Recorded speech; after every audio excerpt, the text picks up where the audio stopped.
სამართლოს განაჩენს ელოდება ვანო მერაბიშვილი 26 მაისის საქმის არსებითი განხილვა დასრულებულია. დღევანდელ პროცესზე დაცვის მხარე ბოლოს სიტყვით გამოვიდა.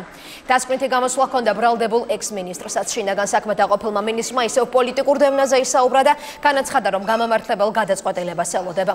დაცვის მხარემ კი 2 საათიანი გამოსვლის დროს ის ფოტო და ვიდეო მასალები წარადგინა, რომლებიც მათი მტკიცებით ყოფილი მაღალჩინოსნის მიერ გაცემული ბრძანების კანონიერებას ადასტურებს. რეზონანსული საქმის სასამართლო განხილვა 5 თვის წინ დაიწყო. ამ დროის განმავლობაში ბრალდების 75 და დაცვის მხარის 8 მოწმე დაიკითხა. ვანო მერაბიშვილს პროკურატურა 2011 წლის 26 მაისს რუსთაველის გამზირზე მოწყობილი აქციის დასაშლელად უკანონო ბრძანების გაცემაში ადანაშაულებს. სოფლიოში არ არსებობს პრეცედენტი შინაგან საქმეთა მინისტრის გასამართლებისაც კი მიტინგის დაშლასთან დაკავშირებით. დღეს მოდაშია საუბარი 26 მაისს ძალის გადამეტებასთან დაკავშირებით. რა თქმა უნდა, ყველას დაავიწყდა ამერიკის ელჩის, ჩეხეთის ელჩის, დესუსის, ლიტველი ექსპერტების დასკვნა. მე გამოვრიცხავ 1%-აც გამამტყუნებელ განაჩენს, იმიტომ რომ ამის არავითარი საფუძველი არ არსებობს.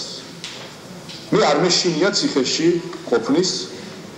მე გაცნობილი მქონდა, როცა საქართველოში დავჭირო, ეს ხელისუფლება აუცილებლად დამაპატიმრებდა 99% დაწინაურდა, რომ განაჩენი იქნება გამამართლებელი.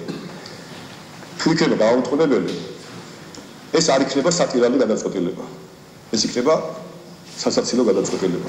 ჩვენ საქმეში წარვადგინეთ ამერიკული კომპანია დენსუსის დასკვნა, ჩვენ საქმეში წარვადგინეთ ლიტველი ექსპერტების დასკვნა და ჩვენ პროკურატურის მიერვე წარმოდგენილი საერთაშორისო პრეცედენტებით დავასაბუთეთ, რომ მიტინგის დაშლის ტაქტიკა და ოპერაციის გეგმა, რომელიც მინისტრმა დაამტკიცა, იყო აბსოლუტურად სწორი. გონიურულ ეჭვს მიღმა დაადასტურეს ივანე მერაბიშვილის დამნაშავეობა 26 მაისის საქმეზე. აღნიშნულ საქმეზე კანონიერი, სამართლიანი და დასაბუთებული შეიძლება იყოს მხოლოდ ერთი. ეს არის გამამტყუნებელი განაჩენი.